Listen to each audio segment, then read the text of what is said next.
I'm the purple praying mantis. PPM, PPM, PPM, PPM, PPM. Let's go with y'all boys, man. Reaction Ariez in a building. Y'all already know what it's hitting for, man. The man of 100 nicknames, Mr. Light That Spliff, Reaction Ariez, Jay Anawahi, Jakishi, Jay Bandicoot. Hold up. All that. Jay Ariez, man. And I got some hot shit for y'all boys. So I ain't gonna front, man.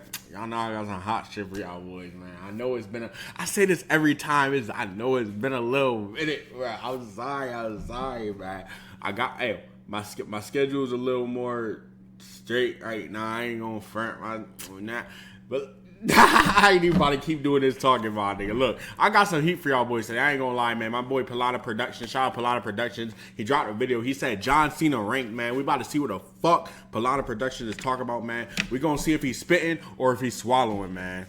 Y'all like that? I feel like that's gonna catch on. You know, they gonna hit me with the Ayos, but I feel like eventually, you know what I'm saying, it's gonna catch on. Is he spitting or is he swallowing? Yeah, that was a little crazy, but we gonna play the video.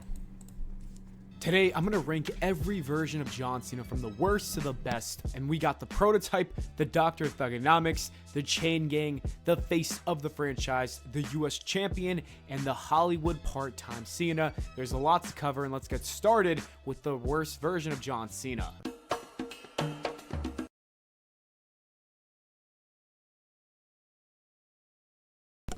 I'm my high ass. My mic was muted. He's spitting. Prototype definitely the worst version of Cena. I ain't gonna front.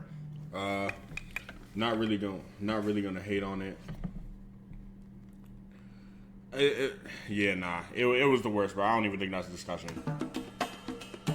The worst John Cena is the first John Cena. In his OVW days, he developed a prototype character, and it was just bad. Aside from the actual debut with Kurt Angle and the iconic Ruthless Aggression. I want y'all to peep, man. I want y'all to understand that this is my GOAT. I want to show y'all boys something, man. This is the greatest professional wrestler of all time, bro. I want y'all to look. Y'all see this?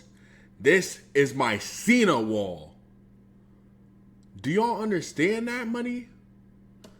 I do not play when it comes to this man. If y'all thought I was bad about Roman, if y'all thought I was bad about my family in the bloodline, I do not play about Cena, bro. Real talk. He is the greatest professional wrestler ever. Simple.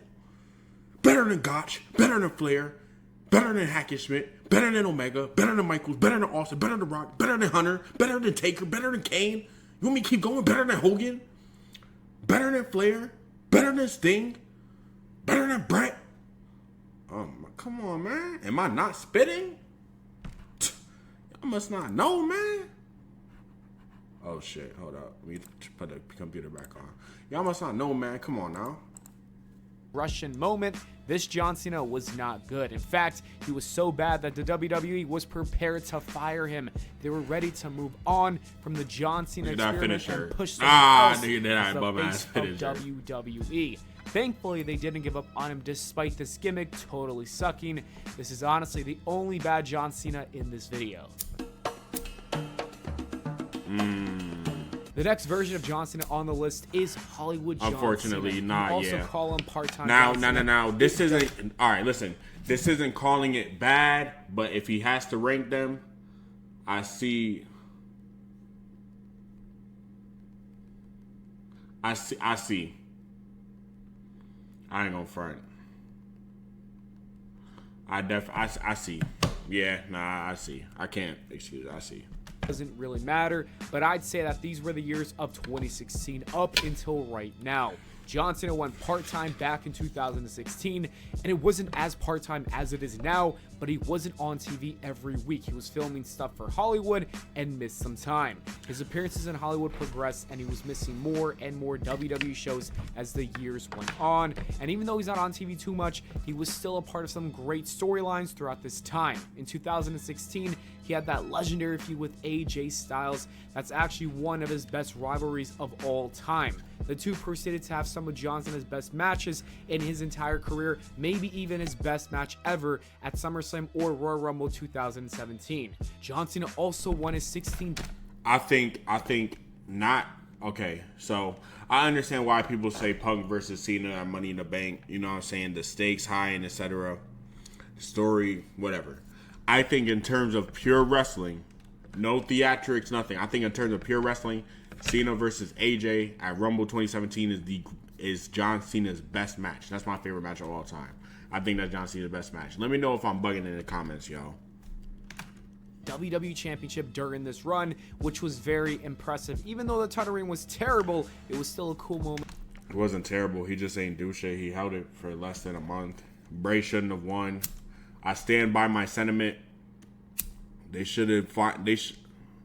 Randy was still able to hoop. Cena could still hoop. They should have just did. They should have did Cena. Fuck Bray Wyatt. I'm sorry. They should have did Cena versus Randy for the one time at Mania 33, bro. I ain't gonna front. No matter who won, I would have been happy. They should have did Cena versus Randy for the one time. I ain't gonna lie, bro. I think that would have saved Mania 33. That ended his feud with AJ Styles. John Cena also had that amazing feud with The Miz for WrestleMania 33. The match wasn't special, but the storyline was fun. During this time, there's also that feud with Bray Wyatt. The Firefly Funhouse was one of my favorite matches in WWE history. That match was fire. Go back and watch that. That was when Bray was... I hate to hate on Bray. I'm not even... Oh my fucking God, bro. I don't want to hate on Bray, but it's like... That shit from Mania this year does not sit right with me. I don't know if Bray was injured. I don't know what it was. But that shit with Bobby really irritated me because it's like Bobby got hold out of a Mania match, bro. Like, I don't know, bro. I love the storytelling in it. I don't care if some people find it too phony. It was great writing, in my opinion. Right, it's professional wrestling, bro. Like, a nigga who's supposed to be undead was over. Like, it's professional wrestling, bro. Certain shit, I understand tripping about realism in some aspects, but certain shit, y'all gotta relax, bro. And then there's this storyline with the Tribal Chief for SummerSlam in 2021. John Cena had some really great memories throughout this run. The only reason this ranks so low in this video is because he barely showed up. I know we never see him anyways, but we really never saw him. So while there's been great moments and great memories, it's near the bottom of this list. I'm still hoping that we get an NWO Hollywood John Cena run with his 17th WWE Championship title reign. Please. The next best John Cena is the US champion. Damn, that's the next. So that means he's putting Super Cena above. How we feeling about that, chat? How we feeling about that? Do y'all think Super Cena was better than 2015 US Champ Cena? How are we feeling about this?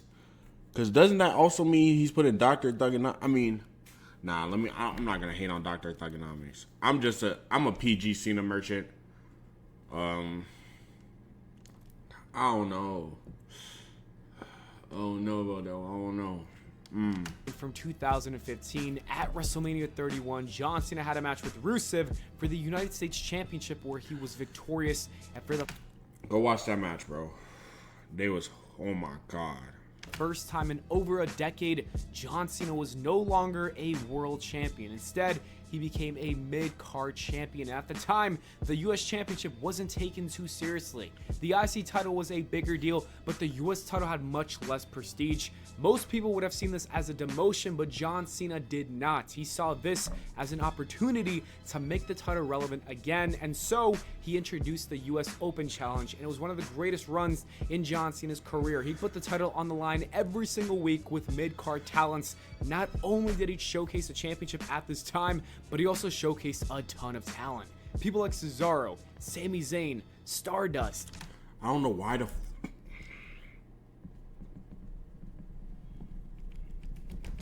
I don't know why Alberto Del Rio fucking beat John Cena for that fucking championship. I don't understand why, bro. That shit just got me mad, bro. Like, I don't get it. I don't get it. For what? Alberto Del... Like, why, bro? Dean Ambrose and Neville were on TV having some of the best matches and moments of their careers. We also saw the best in-ring work from John Cena during this time. The matches were competitive and added so much to Monday Night Raw, and this man really grew his arsenal of moves. He went from the 5 moves of doom to basically doing anything in that ring. This version of John Cena is a true gem. It's a shame that it happened so late in his wrestling career. Stunner, He's actually springboard could have seen stunner. many more great matches if he did this earlier in his career. Attitude adjustment. Oh, God. That shit clean. Next up in the video is the face of the franchise. This is when John Cena returned at the Royal Rumble in 2008. And I'd say it's all the way from 2008 up until 2014 before his feud with Rusev that sent him to the U.S. Championship division. The So he's calling it face of the franchise. Is basically when John Cena was the so number he's one putting it guy from for 2008 the to company. 2014. He was consistently the top world champion. I guess. He was winning most of his feuds. The entire WWE revolved around John Cena. This is John Cena's peak. This is when he had that amazing feud with Randy Orton. It wasn't just normal Randy Orton, but no, it was bald-headed Randy Orton we're talking about. This is when he had that long feud with the Nexus after they jumped his ass out of nowhere. John Cena even joined the group for a little bit, which was kind of funny. This is also when John Cena began that feud with CM Punk. That changed the landscape of the business. The Money in the Bank match between those two will forever be iconic and remembered. It's a moment we'll never forget. CM Punk and John Cena created magic during that time. This is when John Cena and The Rock headlined WrestleMania 28 and 29. It's a feud that took over the wrestling business. It was the 2 biggest stars at the time going head to head. Cena should have won this match. I don't give a fuck what nobody tells me. Cena should have won this match. With all that shit that came out about The Rock, I said this before, I'll say it again. With all that shit that came out about The Rock, it really has me thinking that he was not going to face Cena if Rock wasn't going to win one. And that's corny. Rock should have just came and did the job. That's it. On some real shit. That's really what Rock should have did. Like, that feud was something else. Even though they lied about it, the once-in-a-lifetime storyline, it's still one of the most anticipated matches ever. This is also when John Cena nearly embraced the hate when he had that feud with Kane, but he never did, and he remained a babyface. He should have He won turned the heel. WWE title again in 2013 after beating The Rock in that rematch. He then had a nice run before Or at least been a tweener. That would have been fire. losing the title to Daniel Bryan. And then in 2014, John Cena feuded with The Authority. I will admit it, at the time, I did not appreciate this version of John Cena. However, I can now look back and see just how good and important he was for the WWE at this time. I don't think there's another soul that could have done what he did, carry the company the way he did. This John Cena was great. Like I said, I just wish I appreciated him more at the time R.I.P. Brody Lee, man. R.I.P. Luke Harper. than I did.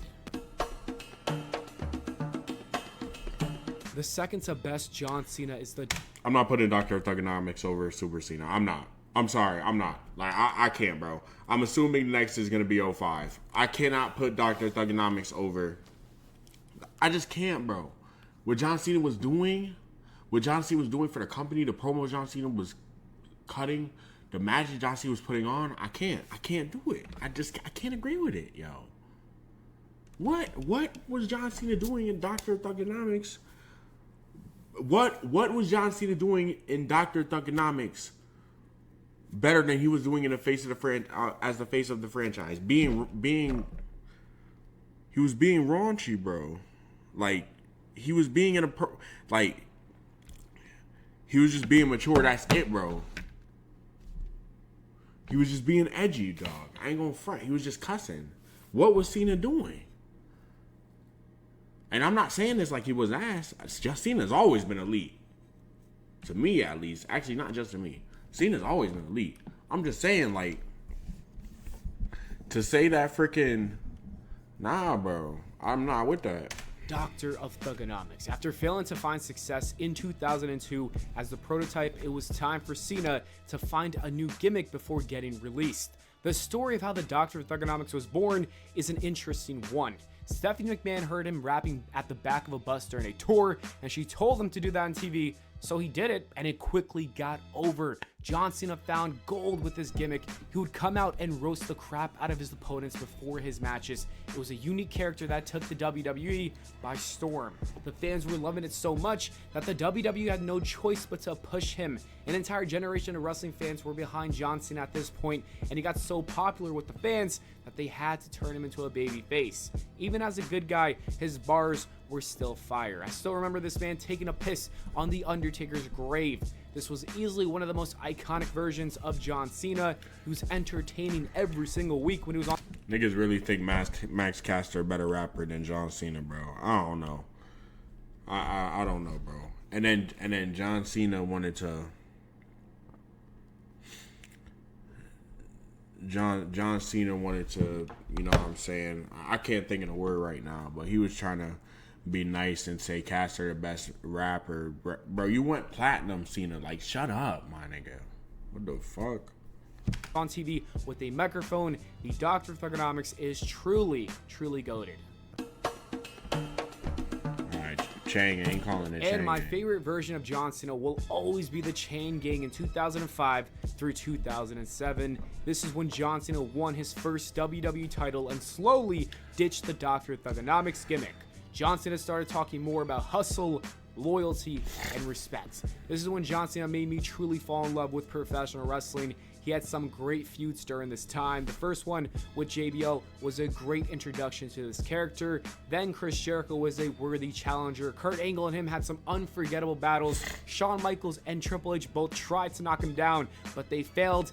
And then there's my all-time favorite feud, Edge versus John Cena. This is a storyline that I adored as a kid. The more I look back, the more I realize that this was my favorite feud as a child. So yeah, this is my favorite John Cena. And if you need any more proof, just look at this picture of me trying to be like my hero, John Cena. This nigga was trying to be Cena. If you need any more proof, look at Lil Polana. Man, how we feeling about this video, man? I ain't gonna front. I don't know. I don't know. That's really all I can say. I don't think it was too bad. Like, it was straight. I don't think this video was too bad. I don't know, bro. But make sure y'all leave a like, man. Hope y'all subscribe. Check the links in my bio, man. Click on my link tree to follow me on all other forms of social media. And I want y'all to join the Burger Appreciation Society, the best server on Wrestle Talk, the best server in the wrestling community, man. The Burger Appreciation Society. The link's gonna be in the bio, man. I hope y'all have a good day, man. Stay blessed.